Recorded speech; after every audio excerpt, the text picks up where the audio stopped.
Ladies and gentlemen, welcome to the Preston Show, episode number 16. We are here. It is time.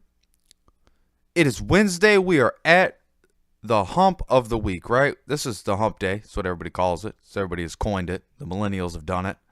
My generation's done it. We've coined a day. This is a hump day. It was never that before.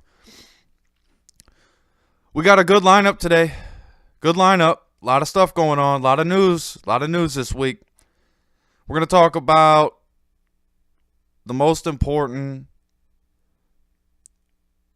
piece of information on the news agenda, and that is why the media declared a war on President Donald Trump's words.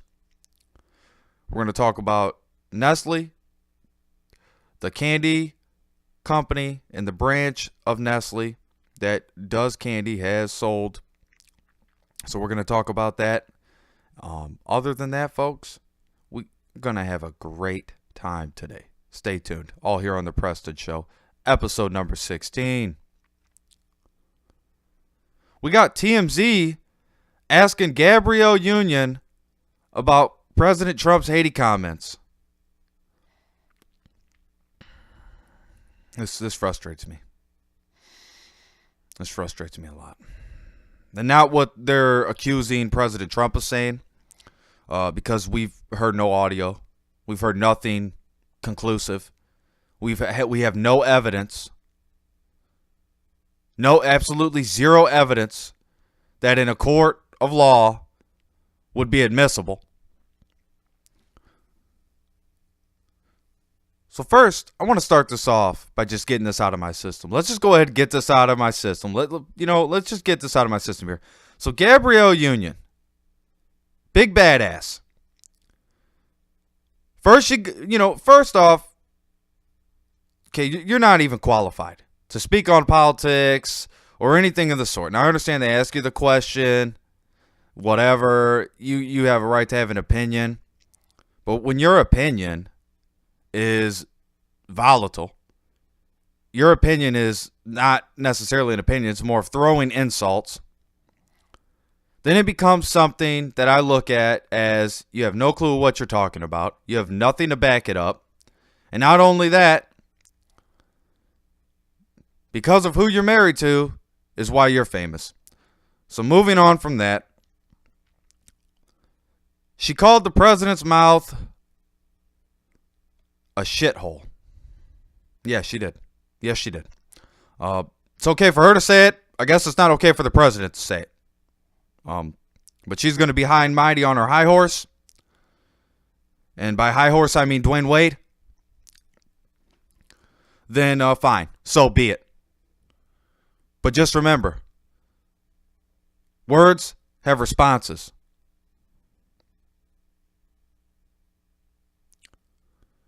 We still have not heard President Trump use any derogatory remarks about Haiti. So I just ask her to clean it up.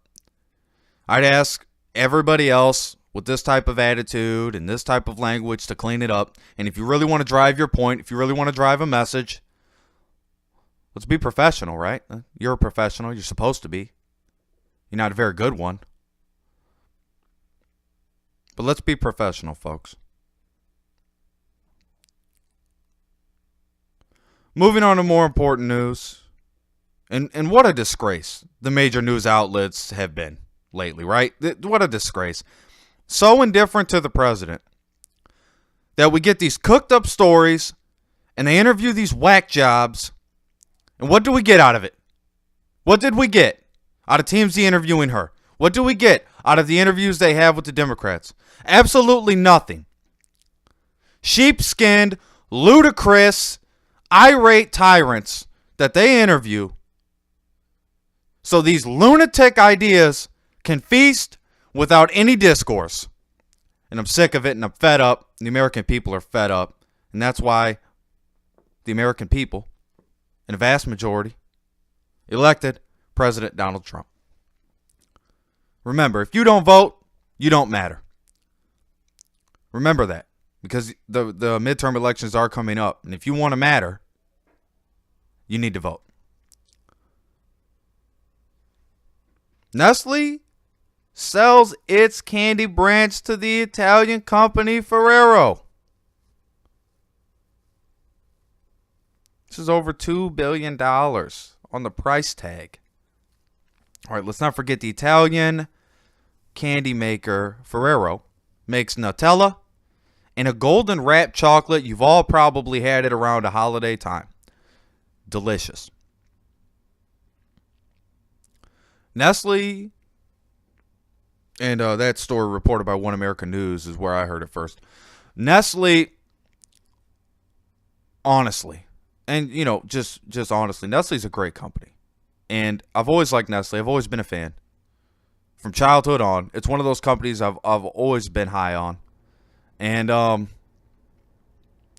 think at the end of the day, when you look at sugar, candy, I mean, the beverage industry as a whole as well. I mean, if you look at all these industries, they're all going to tie into one thing, and that's taxes. And that's sugar tax. The monopolized tax, a tax that says we're just looking out for you. But if you're just looking out for me, why don't you just ban it? Just ban selling it. Why tax us for buying it? Why punish people? Just don't have it out there. Just tell them they can't put it out there. Oh, wait. Because you don't care. Because it's not a correct notion. It's a false narrative that has been built, continues to be built, and I'm downright sick of it. And I think anybody that enjoys sugar is downright sick of it. How we live in the freest nation in the world, but have people in the government and certain members of the government and people outside of the government who are in this nation who have opportunities that other nations only dream about. Continue to push. Continue to beat us down. You drink sugar, you're a bad person. That's what the Democrats will tell you. You drink a beverage that you paid for with your money, that you worked for, that you sweat, bled, cried over, to pay your bills, to struggle, to feed your family. But they insist on making a profit out of you and dumbing you down along the way. And that is the Democrat way. That is Democrat Logic 101. And if you don't know that by now, thank me. Go ahead and thank me. But this has been around, right? Democrats, for as long as I've been alive, have been manipulative. When Obama was running for president, this is what they did. Manipulation of the younger generations. And you could see that not only has that had a negative effect on our society, but it's had a negative effect on life and existence for the rest of the people who are living in reality. And sometimes you're just not going to be able to convince somebody that what they think is wrong. So my advice is don't. My advice is let them figure it out the hard way. Let them suffer. Let them stew in their own mess.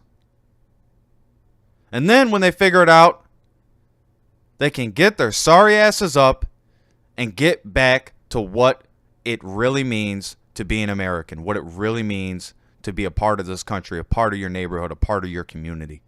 To stand up for what's right. To stand up and say, quit taxing me to death. To stand up and say, I don't like you ripping on the president every damn day and not giving us credible information or factual information on what you're ripping him about. And it was the same thing when Obama was in there. And it's the same thing now. And it's been this way for the last 40 years. Hell, even longer. And people have continued to let this slide. And they've continued to let these attacks go. But no more. I say no more. I say if there's a tax being thrown, Conservatives have to hold the line. Like Sean Hannity has said, like Mark Levin tells us, like all great conservative minds and all great conservatives tell us, we have to hold the line, folks. It comes down to us. It comes down to the people in your neighborhood. It comes down to the people in your community. It comes down to your family. And when it comes to yourself, you know here, because we talk about it almost every episode, your value system. Can it change over time? Yeah, it can change over time. But you have to be grateful. You have to be humbled. You have to go through some type of pain so you know what satisfaction tastes like. So you know the feeling. Again and again. Again and again. Conservatives are looked at as the downtrodden. Well, I'm not Pony Boy. I'm the Italian stallion, baby. And I'll tell you another thing. When I look out and I see people in my generation that are waking up, that are doing their homework, have common sense, and have dignity, and don't respect something someone says, or don't respect someone for their ideas, but they handle it in a professional manner, in a professional way. And as I was once told as I was young, and I've continued to live this way, some things are better left unsaid.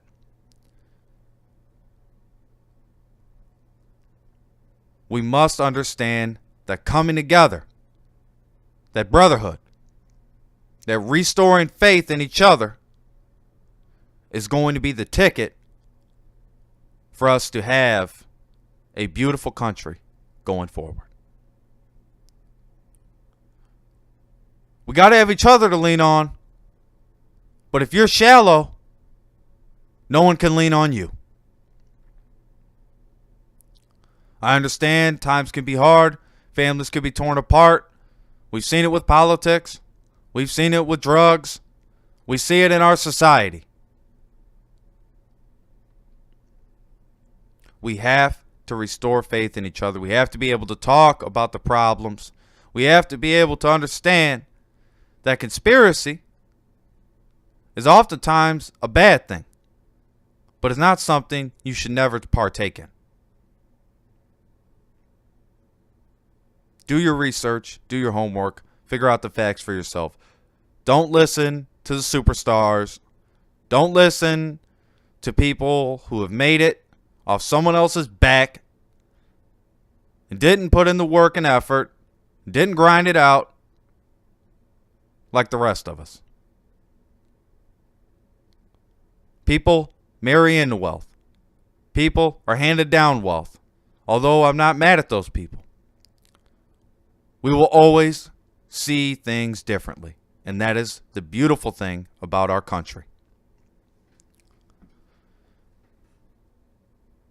The media is what I would call in the dark ages, ladies and gentlemen. Media is in the dark ages. The media has been hit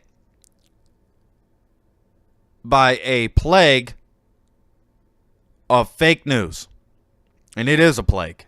It's a plague. It's a full-blown plague. It's widespread. It's an epidemic in the media. It's to the point, why do you think the president is going to have fake news awards? Why? Why do you think so? I'll tell you why. Because the attention is not drawn enough to the media, and the attention is not drawn enough to the news personalities who defy logic, who defy any morals to make a point or attack somebody, gain followers, gain attention off cutting another man or woman down. That is what it is about, folks. That is what it's about, ladies and gentlemen. That's what the Democrats do. That's what they want to do. If I rip on somebody, it's because they earned it. They earned that. I don't spend my time talking about a lot of people, but I'm going to spend my time talking to somebody, anybody, it's going to be because they earned it.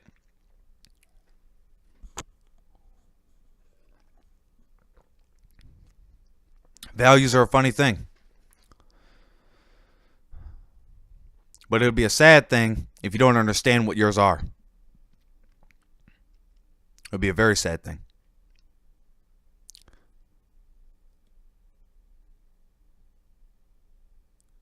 My afterthought of today and for today is very important, and it's a message that comes from the heart. It goes out to really everybody, but I'd like to target people from my generation and the generations coming up in the world. I'd really like to target them with this afterthought today.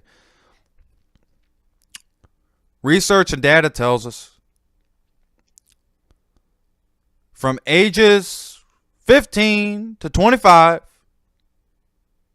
the second leading cause of death is not natural causes, folks. It's suicide.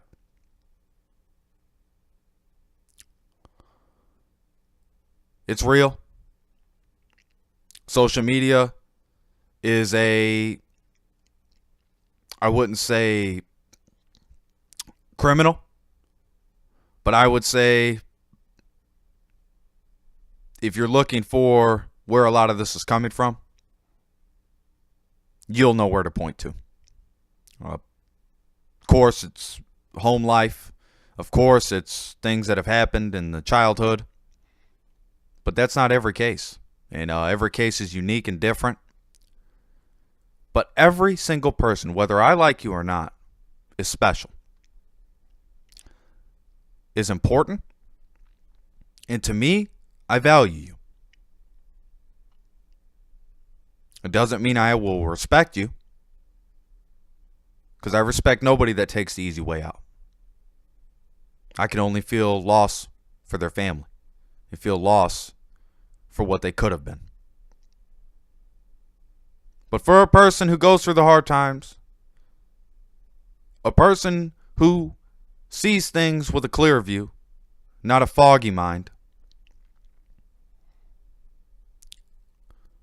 don't be afraid to help somebody before it's too late. Never be afraid. Ladies and gentlemen, I appreciate you tuning in. We'll have another episode for you on Friday. It'll be action-packed. We're going to dive right into the week's news, biggest topics, biggest things in our culture going on right now, and that's what matters, folks. Your wallet, your pocketbook, your check, these things matter. The economy matters. These frivolous attacks on the president don't matter. But they are important that we remember, and we remember who said what about the president. They will be held accountable. Before I bid you all adieu, please understand. God is good.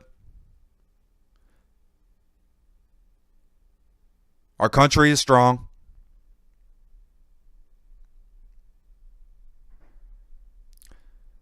And conservatives from all walks of life must band together and push back on the assault of our ideals, the assault on ourselves. And it comes down to your three pillars. Three pillars, folks. Mind, body, and spirit. Take care of those three pillars. God will take care of you. Ladies and gentlemen, I do thank you for tuning in. I really do. I really appreciate it. Please review, share. It's on iTunes, YouTube. It's up everywhere, ladies and gentlemen. Just like the hands of time, I'm turning it over to you.